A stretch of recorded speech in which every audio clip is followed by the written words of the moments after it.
Good afternoon, everyone. My name is Benjamin, and welcome everyone to our 2020 presidential election series, I guess. That's the best way to call it. I'm going to be talking about the Democrat primaries, and right now we have two candidates who are essentially confirmed to be running. Everyone else is just speculative. I think we can actually confirm, well, and we have, what's his face from Maryland? Delaney.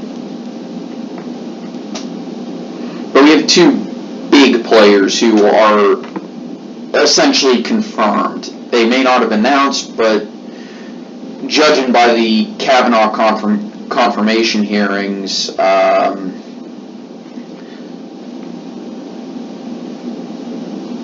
going to go ahead and say these two candidates are confirmed.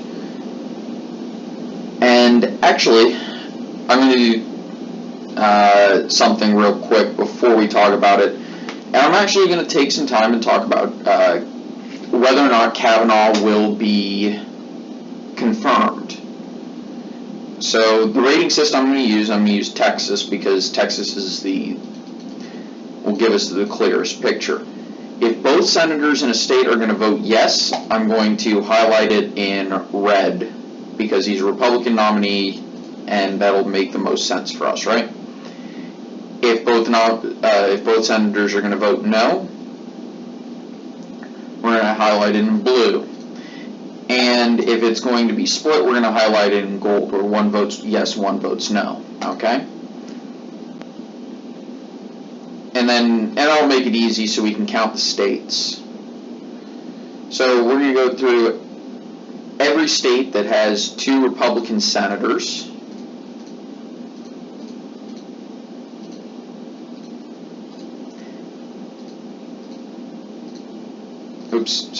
First.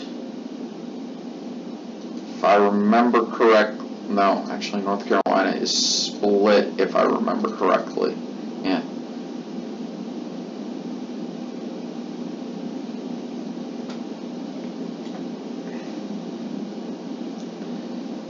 I'm actually going to pull this up and we're going to go here. Oh, Alabama is actually split. I believe Iowa is all red. Yep. And Alaska. Okay, so that's, and now every state that has two Democrats, the current Senate, sorry. Yeah, okay.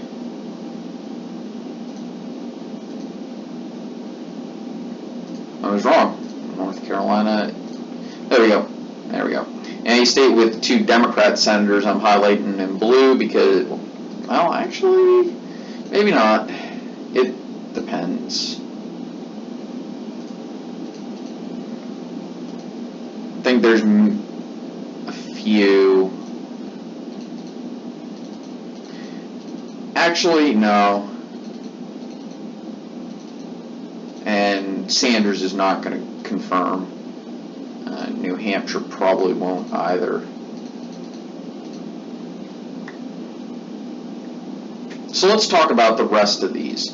I'm going to split Colorado, Nevada, Florida, Ohio, Pennsylvania, and Wisconsin.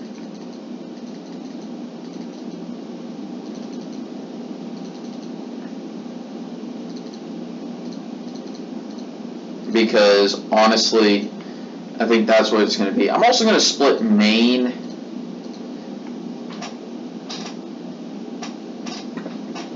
Because I don't think that's going to differ too much from what we already know.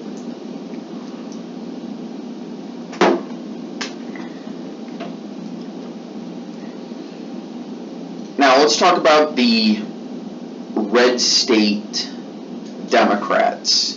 That would be Claire McCaskill of Missouri, Doug Jones of Alabama, Joe Manchin of West Virginia, Joe Donnelly of Indiana, Heidi Heitkamp in North Dakota, and Montana's John Tester. Oh, I forgot Hawaii. I'm sorry about that. So, Tester's going to vote no. He's confident enough that his personal brand is strong enough in Montana, and he's probably 100% right. I'm not sure it actually matters whether he confirms or not. He's probably going to win the election regardless. And Claire McCaskill voted no on Gorsuch, and she's more than likely going to vote no on Kavanaugh as well. She's trying to she's aligned herself as a very anti-Trump person, despite trying to be a moderate. It could be her downfall. I think maybe if she wanted to try and win re-election, she should try and play to the other side of the aisle and show she can be bipartisan. Even if it would be for cheap political points, I think it would be more politically expedient for her to confirm rather than to vote no.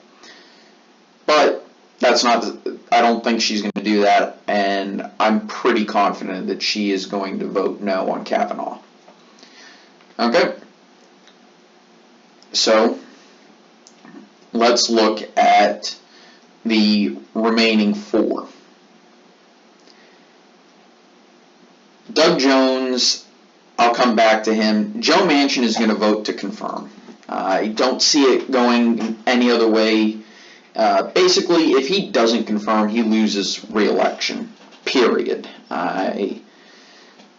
There's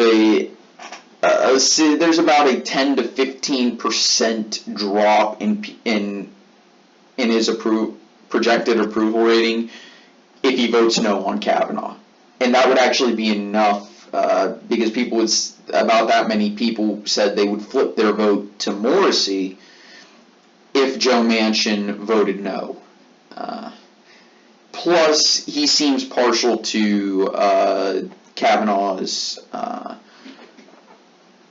the way Kavanaugh would rule or in Supreme Court cases. He may not agree with everything Kavanaugh says, but he is Manchin seems more like the person who is in favor of what's good for West Virginia, and Kavanaugh overall is what West Virginians want in a Supreme Court justice. So I think he's going to confirm. Plus, he also voted yes on Gorsuch. If we go to Indiana with Joe Donnelly, I'm going to say that Donnelly is going to vote to confirm. He voted yes on Gorsuch, and he's fighting an extremely tight re-election battle. The only chance he has is if he does vote to confirm, because if he doesn't, he's going to get hit by Mike Braun in ad after ad after ad for it, and he's probably going to lose his seat. I expect the same from Heitkamp, actually, for very similar reasons. Plus, she is doing a better job than Claire McCaskill is of portraying herself as someone who can work across the aisle with Republicans, and is doing a good job of portraying herself as a moderate Democrat. I think she's doing a very good job of it. So I expect her to vote yes, plus she voted yes on Gorsuch, so kind of makes sense that she would vote yes here as well. And Doug Jones, I honestly think has the liberty of voting however he chooses, because he's going to lose in 2020 anyway. And I think the reason why is because Roy Moore was such a horrible candidate for that state, it's hilarious.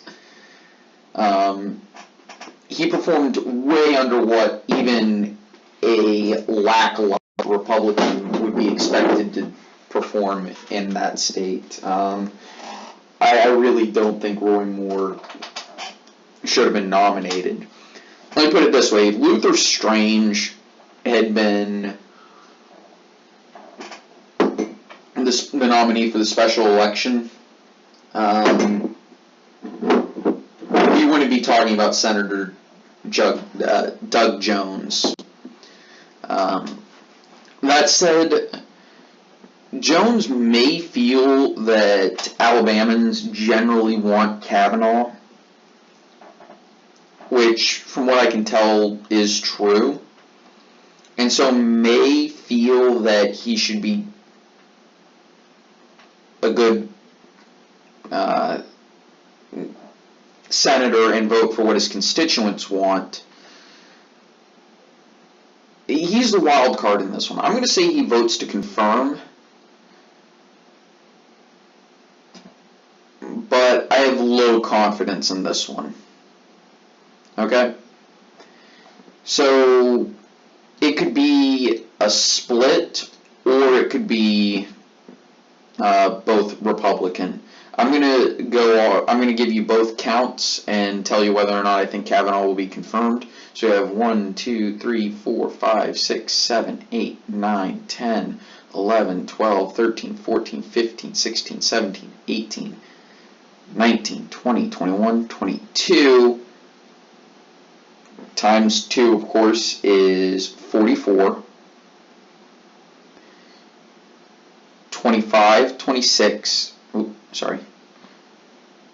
2, 4, 6, 8, 10, 12, 14, 16, 18, 20, 22, 24, 26, 28, 30, 32, 34, 36, 38, 40, 42, 44, 45, 46, 47, 48, 49, 50, 51, 52, 53, 54, or 55 to 45 is what I expect.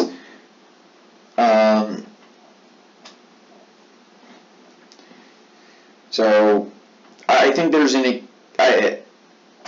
Kavanaugh's confirmation is essentially a foregone conclusion in my opinion. So anyway, we're going to go back to a blank map real quick, and let's talk about the 2020 Democratic primary, where we have Kamala Harris, who I'm going to represent with red because she is undeniably far to the left than Booker, who I'm going to be representing with blue because he is in this race he is the more conservative of the two Democrats. And Delaney will be represented in gold. So we have three candidates, but two big candidates in Kamala Harris and Cory Booker. So I'm really just going to be focusing on those two. I'm not really going to mention Delaney. And let's talk about what their appeal is. Kamala Harris is a progressive, very much so. Cory Booker is a corporate Democrat who is trying to be a progressive. He's kind of a halfway house in between a Clinton and a Sanders. He doesn't really know which camp he actually belongs. I think it would be smart for him if he were to play up his establishment credentials in a primary, but unfortunately he's been caught up in the Democrats' race to be the most anti-Trump candidate possible, which means as close to Sanders as possible and maybe even pushing Sanders to be one of the more conservative ones, as hilarious as that sounds. So let's talk about where their appeals lie. We're going to go ahead and give Kamala Harris the West Coast, Hawaii. I'm actually going to give... this is weird. Also give her a state like Massachusetts, Connecticut, Rhode Island, Maryland. I'll give her the district as well. maybe Illinois, because she'll probably do extremely well in Cook County, which is basically, Cook County runs the state of Illinois. But here's where it gets really interesting from my perspective. Booker, I think, if he can play a little bit more to the middle, and slightly less progressive than he's been trying to market himself as, I think he'll do well in a lot of the old guard. I think he'll win. I'm assuming they'll each win their home state. As well as he's progressive enough to carry these upper New England states, at least on the Democrat side. He'll carry New York because he is from the New York City metro. He'd be easier to market towards places like Ohio and Michigan. And I spoke with some Democrats in this area, some progressive Democrats in Southwest Virginia. And they talk about how they're not like progressives from, say, San Francisco or Boston or a place like that, LA, and how rural progressives are a lot different. And they understand that a lot of people in these rural areas that in the Rust Belt are fairly socially conservative, and they try and focus mostly on economic issues. Now, of course, I'm not saying that, places like Michigan are full with, social conservatives, because if that were true, they'd vote Republican every single time. What they're saying is outside of the cities, the Democrats aren't progressive in most senses of the word. They support their unions, but they like their guns. So I think Booker could perform well in some of these places. Now, the thing is, it gets really weird as you get down into the South. I'm going to go ahead and give Booker these two. If it were between just these two, Booker and Harris. Unfortunately for Harris, I think her appeal is really limited to the coasts. And Booker also would probably be able to drive African American turnout better in his favor. You may see a shock victory for Harris in a place like Florida or Virginia, maybe in Minnesota or in Michigan. But the way I see it, I think Booker would be better able to play towards flyover country, whereas Harris definitely plays better to a towards the coastal crowds in New York City and Boston, and the Beltway. So I think Booker would pretty much crush it. It would look a lot closer because Harris does well in these larger states. But Booker would just carry flyover country in enough large states in the primary that it wouldn't even matter. So the count would look closer than this. Remember, this is the Electoral College. I really want 538 to upload primary maps, or not 538, 270 to win. I would love to see them update, have primary maps so that we can assign even super delegates and we get delegate counts correct and split delegates how we want, etc., etc. I think that would really be a nice feature. That way we don't have to say, I'm not sure what the exact count would be, but blah, blah, blah, blah, blah. I'm still waiting for another Democrat or two to enter because I expect there to be at least 5. I'm putting the over.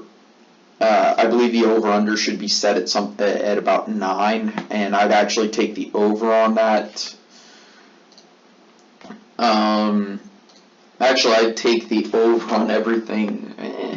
13 seems a reasonable number where I would say it makes sense to take the under. So 13 is where I'm going to put the over/under. If you want to take, because I could see it being anywhere from 6 or 7 to 20 or more Democrats being primary contenders. So, yeah, basically, Harris doesn't do well outside of her zone. Now, of course, the reason why I'm using blue as opposed to red for the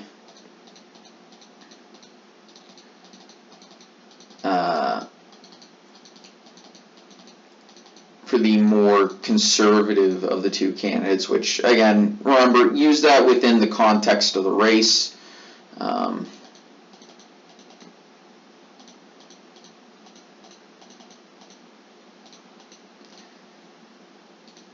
Is because, generally speaking, red is the color of the left wing around the world, and blue is the color of conservatives around the world. The United States is the only nation where our conservative party is represented by red, and our liberal party is represented by blue. And this is just an experiment I'm running. I may not continue this for very long, for various reasons, because I think it may be a little off-putting to say, yeah, Kansas is a safe blue state. And when I say blue, I mean Republican, not, not for the Democrats. But I just wanted to see how people on my channel reacted to me using the world colors